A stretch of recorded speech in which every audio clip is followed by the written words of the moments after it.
జరుగుతుందా, మళ్ళీ బాప్తిస్మ కార్యక్రమం కూడా ఒకటి ఉంది. అది అయిపోయిన తర్వాత బిడ్డకి మరి బల్ల ఇవ్వాల్సి వస్తుంది. ఈరోజు నుంచి బల్ల స్టార్ట్ అయినట్టు, అందుకే నేను ఆదివారం ఇచ్చేది. ఏది ఏమైనా చిన్న మాట చదువుతున్నాను. రోమీయులకు రాసిన పత్రిక 6వ అధ్యాయం 5వ వచనం.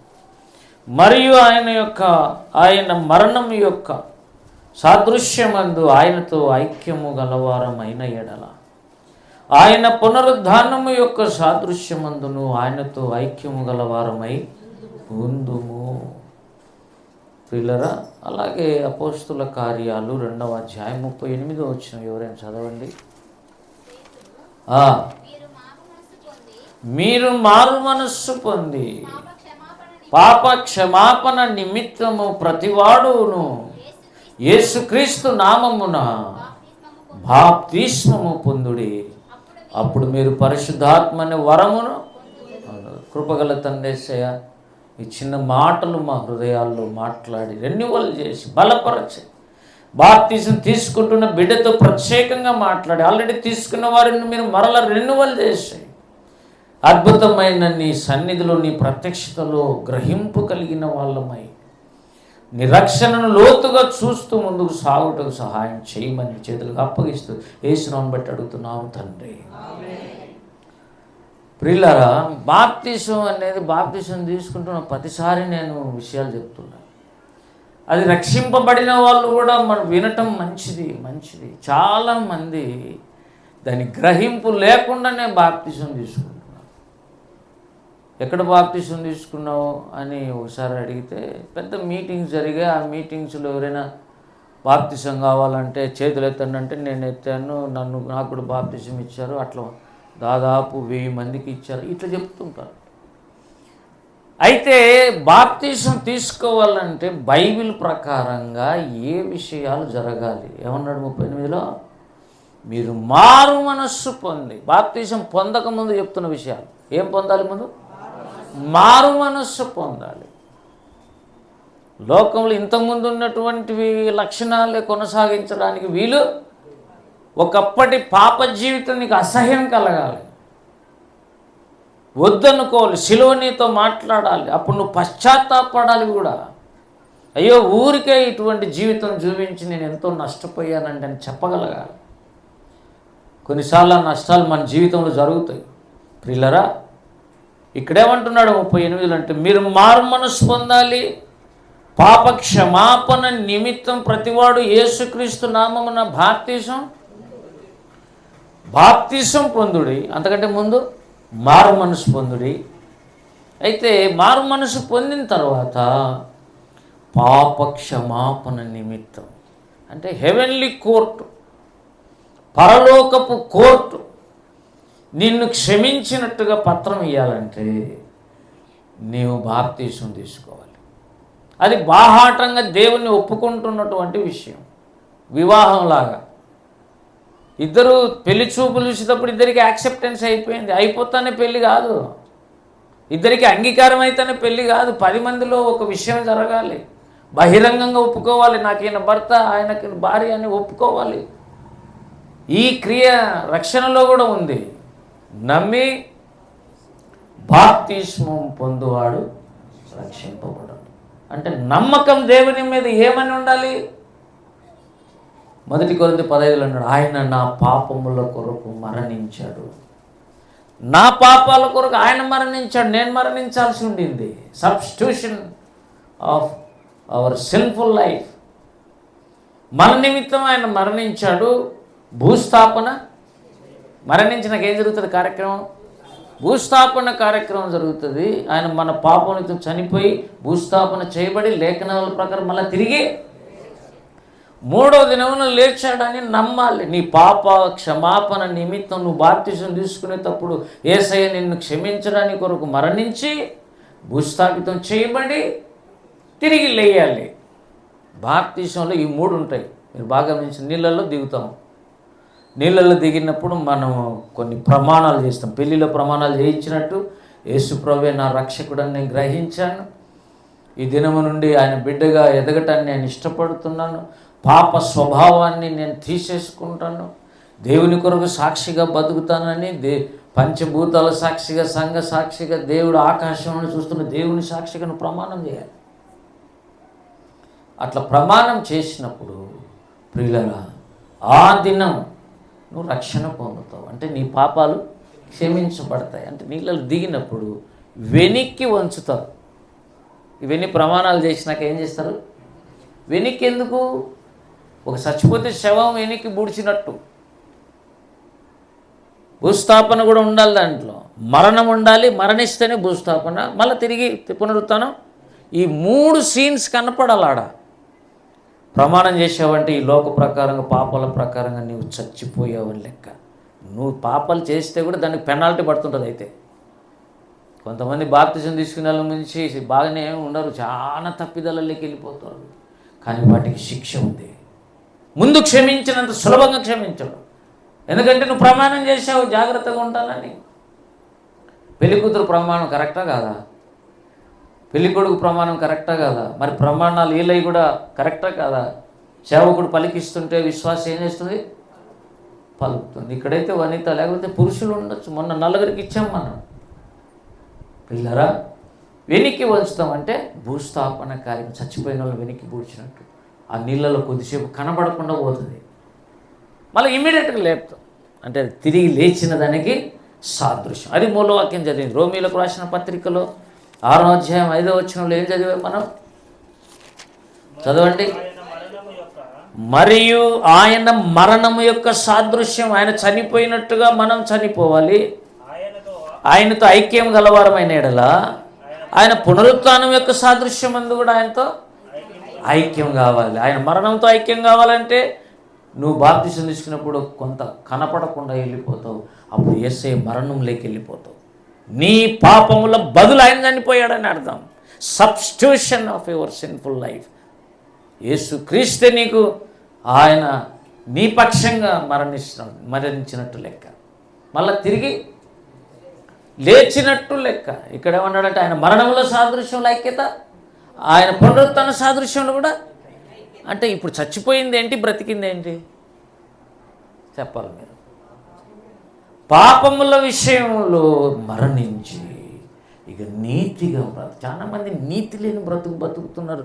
దేవునికి అకౌంట్ అప్పగించాల్సి వస్తుంది, లెక్క అప్పగించాల్సి వస్తుంది. చాలామంది ఎక్కువ శాతం భయం లేదు, ఏదో నమ్మి బాప్తిసం పొందితే రక్షణ పొందుతారని చెప్పారు, వీళ్ళు పొందారు అంతే. కానీ అన్నాడు ఆ బాప్తిసం సరిగా పొందితే నీకు పాప క్షమాపణ కలుగుతుంది. హల్లెలూయా. అంతేకాదు ఆ బాప్తిసమే దేవుడు నీకు ఇచ్చే హక్కు పత్రం. ఆ క్షమాపణను బట్టి తర్వాత నువ్వు జీవించాలి, నీతి కొరకు జీవించాలి, అరణ్య మార్గంలో జీవించాలి, లోకంలో కాదు. లోకం ఎట్టబోతే నువ్వు అట్లా పోకూడదు. వాళ్ళ ఆచారాలు ఫాలో కాకూడదు, వాళ్ళ పారంపర్యాలు నువ్వు తీసుకోకూడదు, టేకప్ చేయకూడదు. అవన్నీ సైతాన్ సంబంధమైనవి. ఈ లోక సంబంధమైన పారంపర్యములు, పెద్దల పారంపర్యాలు నువ్వు ఫాలో కావాల్సిన అవసరం లేదు. దేవుని ఆచారాలు కొన్ని ఉంటాయి. ప్రార్థన చేయాలి, వాక్యం చదవాలి, పరిశుద్ధుల సహవాసంలో ఉండాలి, ఎడతెగక రొట్టె బలలో చెయ్యి వేయాలి. ఏదో ఒక చోటికి వెళ్ళి నీవు రక్షింపబడిన సంఘంలో, బాప్తిసం తీసుకునే సంఘంలో ఉండి నమ్మకంగా నీవు పేరు సంపాదించాలి. నమ్మకమైన సాక్ష్యాన్ని సేవకుని గురించి చెప్పాలి. అందుకే పౌలు తిమోతి విషయంలో అన్నాడు, రికమెండేషన్ లెటర్ పంపించమంటావా అంటే అర్థం ఏంటి? నమ్మకస్తు, నా నిజమైన కుమారుడు. తిమోతి ఎవరు? పౌలుకు ఆత్మీయంగా నిజమైన కుమారుడు అండి. నిజమైన కుమారులుగా, నిజమైన కుమార్తెలుగా మనం బ్రతకాలి. తప్పిపోయిన కుమారుడు, నేను పోయి నాశనం అయిపోయాను, నా జీవితం నాశనం చేసుకుని తిరిగి నా తండ్రి దగ్గరికి వెళ్తానని రావటమే మారు మనస్సు, పాప క్షమాపణ, బాప్తిసం. అప్పుడు రక్షింపబడ్డావు. దేవుని స్తోత్రం కలుగునుగా. అపోస్తల కార్యం 22లో పౌలు అంటాడు, దేవుడు అన్నట్టు ఆ స్థలంలో అనని అన్నట్టు నువ్వు లేచి బాప్తిసం తీసుకొని నీ పాపముల విషయంలో నీవు శుద్ధీకరణ చేసుకో. చూద్దాం ఆ పాయింట్. చదువునైనా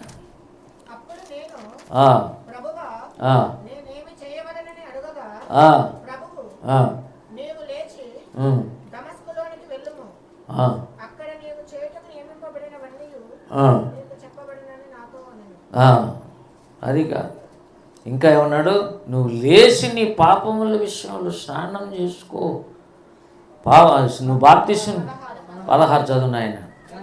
గనుక నీవు తడువు చేయుట ఎందుకు, లేచి ఆయన నామమును బట్టి ప్రార్థన చేయాలి. రక్షణ కావాలంటే ప్రార్థన కూడా ఒక అంశం. ఆయన నామాన్ని బట్టి ప్రార్థన చేసి బాప్తిసం పొంది, అంటే బాప్తిసం పొందకముందు పాపాలు కడుగవేయబడవని అర్థం. కడిగేసినట్టుగా ఆయన సర్టిఫికెట్ చేయాలి. పాప క్షమాపణ ఇవ్వాలంటే బాప్తిసం పొందాలి. చాలామంది యేసును నమ్ముకున్నామని చెప్పి ఏదో భక్తి అనుకుంటారు. బాప్తిసం పొందుకోకపోతే నువ్వు ఇంకా రాలేదని అర్థం, ఇంకా యేసును బహిరంగంగా ఒప్పుకోవటం లేదని అర్థం. తడువు చేయటం ఎందుకు, నువ్వు లేచి బాప్తిసం పొంది ఏం చేయాలట, నీ పాపాలు కడిగేసుకో. పాపాలు కడగాలంటే ఒక సాధనం ఉండాలి. ఏముండాలి? యేసు రక్తము పాపములను కడిగి పవిత్రులుగా. నువ్వు ప్రార్థన, ప్రభువా నేను పాపిని, ఇంతకాలం నా ఇష్ట ప్రకారం బతికి నాశనం అయిపోయాను, ఇలాగే ఉంటే నిత్యాగ్ని గుండంకి వెళ్ళిపోతాను చనిపోయిన తర్వాత, దయచేసి నన్ను నీ బిడ్డగా స్వీకరించి. వాడల్లా తప్పిపోయిన కుమారుడు, తండ్రి నీ ఇంట్లో పనివానిగా ఉండడానికి కూడా నాకు అర్హత లేదు అని అంటే తండ్రి అన్నాడు, అసలు వాని మెడ మీద పడి ముద్దు పెట్టుకొని వాడిని క్షమించి మళ్ళా కొడుకుగా స్వీకరించాడు. హల్లెలూయా. ఒకప్పుడు కుమారుడు, తర్వాత తప్పిపోయిన కుమారుడు, మళ్ళీ తప్పు తెలుసుకొని వచ్చిన కుమారుడు. చాలామంది బాప్తిసం తీసుకుని ఇంకా ఆచారాలు, ఇంకా ఏమంటారు దాంట్లో, ఏంటి పచ్చ అంట. మా వ్యక్తి ఒక ఆయన తప్పిపోయినాడు, పచ్చ చూసుకొని పోతున్నావు, ఏ దిక్కులో పోయినాడు ఆయన చెప్తాడంట. పచ్చలు గిచ్చలు అవసరంలే, నువ్వు ప్రార్థన చేస్తే దేవుడు చెప్తాడు. దేవునికి స్తోత్రం కలుగును గాక. వాటి దగ్గరికి పోకూడదు, శకునాల దగ్గరికి పోకూడదు, కర్ణపిశాచి దగ్గరికి పోకూడదు. కర్ణపిశాచి అంటే చెవి పెట్టుకుని వింటారు వాళ్ళు, దయ్యాలు మాట్లాడతాయి వాళ్ళతో, నీ విషయం చెప్తారు, గతంలో జరిగినట్టు చెప్తారు, కానీ భవిష్యత్తు చెప్పలేదు. ఎందుకంటే దయ్యం అది. దేవుడు మాత్రమే చెప్పగలిగింది భవిష్యత్తు. అంటే ఒకడు చిలక పెట్టుకొని భవిష్యత్తు చెప్తానని అన్నాడట. అందరిని పిలుస్తున్నాడు, రండి మీ భవిష్యత్తు చెప్తాను, రండి మీ భవిష్యత్తు చెప్తానంటే, వీడు అనే లోపల ఆ చిలక బయటకు వచ్చింది. వాడు ఎవడో చేయి చూపించుకోవడానికి వచ్చి కూర్చున్నాడు. అంత లోపల ఈ చిలకను తీసి తలిగి బయటకు వచ్చి ఎగిరిపోయింది. వాడు కూడా లేచిపోతున్నాడు. ఏమరా లేచిపోతున్నావు అంటే అడిగానట, నీ చిలక భవిష్యత్తే నీకు తెలీదు, ఇక నా భవిష్యత్తు ఏం చెప్తావు అండి. అసలు ఆ చిలకను కుక్కతో పోయింది ఏదో సంథింగ్ అని అన్నారు. అంటే అట్లా జరుగుతుందని ఇతనికే తెలీదు, ఇక భవిష్యత్తు ఎలా చెప్తాడు? నేను చాలాసార్లు దేవుడు చెప్పినట్టు మేము భవిష్యత్ ప్రణాళికలు విన్నాం. దేవుని స్తోత్రం. ఆయన అలాగే జరిగించాడు, భవిష్యత్తులో కూడా జరిగిస్తాడు. భవిష్యత్తు నీ గురించి చెప్పగలిగిన వాడు ఒకే ఒకడు, యేసు క్రీస్తు ప్రభు. ఆయన ఇంకొక ప్రాణం పెట్టిన దేవుడు.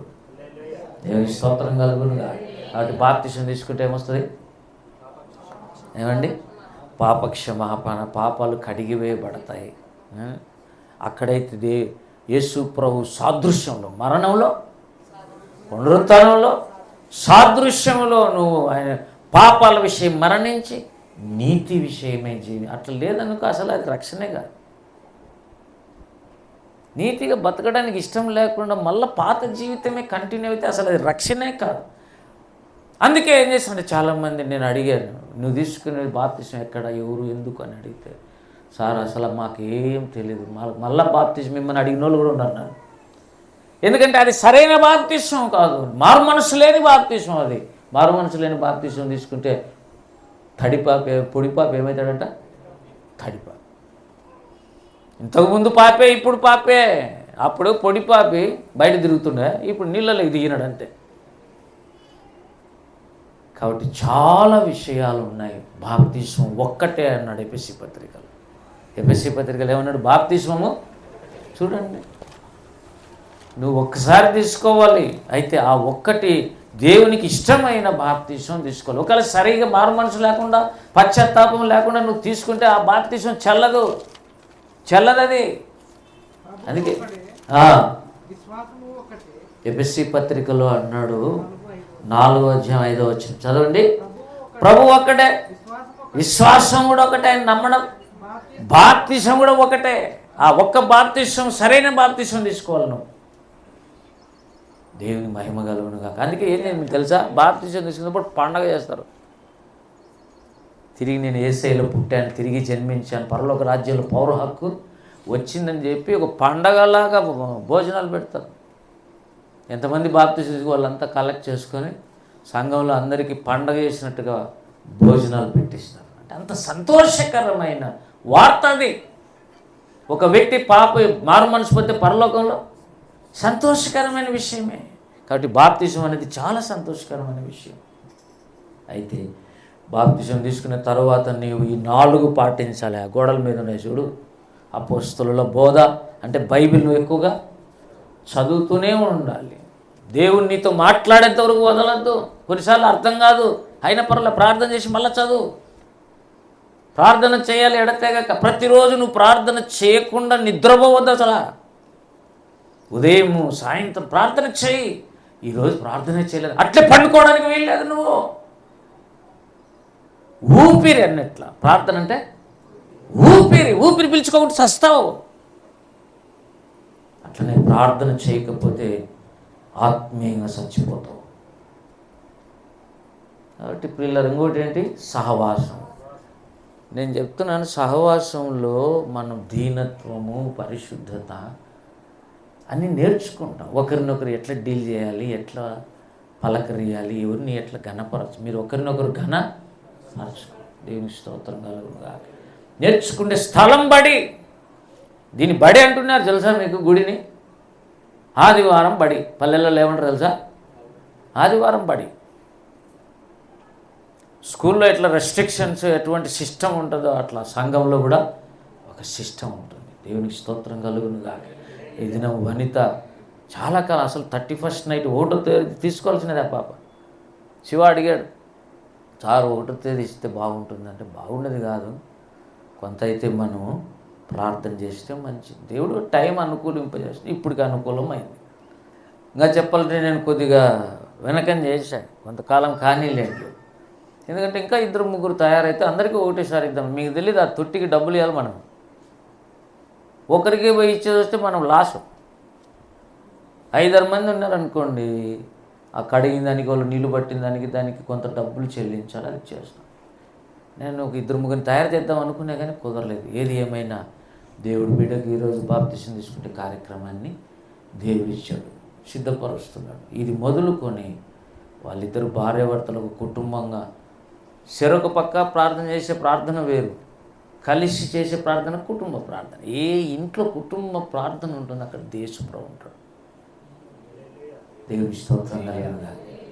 అది ఎంత బీద కుటుంబమైన, గుడిసైనా యేసుప్రభు అక్కడ ఉండడానికి ఇష్టపడతాడు. కానీ బంగ్లా ఉంది, భయంకరమైన పెద్ద బంగ్లా, అక్కడ యేసయ్యకు ఘనత లేదంటే అక్కడికి రాడు ఆయన. అన్యజనులలో నేను ఘనుడను కానా, మలాకిలో మనిసారి చదవలేం మనం. మర్చిపోయినా, మలాకి చదవనే కదా నేను. మలాకి గ్రంథం చదివాను, చేతులు ఎత్తండి. 1, 2, పెద్ద 3, 4, 5 గది అంతే.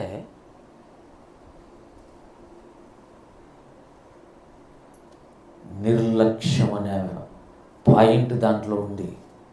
దేంట్లో? నువ్వెందుకు చదవలే అంటే పోయినసారి సారు బహుమతి ఇవ్వలేదనే. నేను చెప్తాను, పాపము కంటే, వ్యభిచారము కంటే, నరహత్య కంటే నిర్లక్ష్యము ఎవరిలో ఉంటే అది నిత్యమైన పాపం. చేయొద్దండి ఆ పని. 25 సార్లు చదవమని నేను అన్నా, నాకు తెలుసు మీరు చదవలేరు అన్నిసార్లు అని. కనీసం 5 సార్లు చదివిన చేతులు ఎత్తండి. 10 సార్లు, 15 సార్లు, 25 సార్లు చదివినారు కొంతమంది. నేను ఊరికి అడుగుతున్నా, ఎందుకంటే నేను బహుమతి ఇవ్వాలనుకునే ఈసారి. దేవునికి స్తోత్రం కలుగును గాక. పిల్లరా 25 సార్లు చదివిన వాళ్ళు ఎంతమంది ఉన్నారు? సారల శ్రీదేవక్క, సారా, అంతేనా? ఎవరు మీరు ఎందుకు చదవాలా? 2 times చదివినావా? నేను చెప్పిన 2 times మీరు ఎందుకు చదవాలి? ఆయన అక్కడ వాళ్ళు వెనకల వాళ్ళు మీకు తెలియని వాళ్ళని కాదు. నువ్వెందుకు చదవాలి వీరేష్? నేను అడుగుతాను, తెలుసు కదా. కొన్ని బహాటంగా అడిగినప్పుడు ఏమవుతుందంటే నెక్స్ట్ ఆ నిర్లక్ష్యం పనిచేయదు. దేవునికి స్తోత్రం కలుగును కాదు. నా భార్య టైమే ఉండదు, నేను మళ్ళీ తర్వాత ఎప్పుడు ఆపక్కనింది, మళ్ళీ ఎప్పుడో ఎవరో చెప్పినారు 25 సార్లు చదవమని సార్. మళ్ళీ ఆయన చదవడం ప్రయత్నం చేసి దాదాపు 10 సార్లు దగ్గరికి వచ్చింది. పాపం నాకు టైం కుదరలేదు, లేకుంటే నాకు ముందే చెప్తే నేను చదివాను. దేవుని స్తోత్రం కలుగును గాక. 25 సార్లు చదివిన వాళ్ళు ఇద్దరికి, నువ్వు కూడా చదివినావు కదా 25 సార్లు. సారాకు శ్రీదేవక్కకి ఇద్దరికి బహుమతులు 500 బహుమతులు. దేవుని స్తోత్రం, హల్లెలూయా. ప్రియులరా, కనుక బాప్తిసం అనేది చాలా ఇంపార్టెంట్. బాప్తిసం తీసుకున్నప్పుడు చాలా ఆనందం వస్తుంది. దేవుడు క్షమిస్తే లోపల ఎట్లుంటుందండి? నీకు తెలియకుండానే సంతోషం ఉంటుంది. ఆ సంతోషం కంటిన్యూ కావాలంటే ఒక్క మాట చెప్తాను, నువ్వు వేరే వాళ్ళకు కరపత్రికేయడము, నువ్వు రక్షింపబడిన విషయం గురించి పంచుకుంటూనే పోతే ఆ ఆనందం కంటిన్యూ అవుతుంది. లేకుంటే ఎక్కడైనా బ్లాక్ అయిపోయి పడిపోతుంది. ఆనందం, రక్షణానందం కోల్పోతావు. కనుక ఈ విషయాలు జ్ఞాపకం చేసుకుందాం. కొంతమంది అక్కడికి వస్తే అందరి ముందు బాప్తిసం వనితకి ఇద్దాం, మేము వస్తాం, మేము వచ్చేంత వరకు ఉంటామంటే ఓకే, ఒక అర్ధగంట పైన పడుతుంది. ఎందుకంటే ఒకరికి కాబట్టి. మీకు తెలియదు, నాకు అసలు బటకనీళ్ళకి నేను చుట్టుకొని దిగాలి. ఇప్పుడు నాకు బాగలేదు ఆ బటకనీళ్ళ, కొద్దిగా ఈ మధ్య ఇన్ఫెక్షన్ వచ్చేది, అయినా నీళ్ళలో దిగాలి. వీళ్ళ సీరియస్ మ్యాటర్ ఇది. వచ్చేవాళ్ళు రండి, మిగతా ఇక్కడే ఉండండి, వాళ్ళు కూడా వచ్చినాక తిందామని అందామా, లేకపోతే మీకు కొంతమంది మాకు ఆకలి అయితే సార్ మేము తినేసి వెళ్ళిపోతామంటారా? నేను చెప్తా తర్వాత, దీని తర్వాత చెప్తా. చిన్న మాట ప్రార్థన చేద్దాం రండి. తలలోంచి కళ్ళు మూసుకుందాం.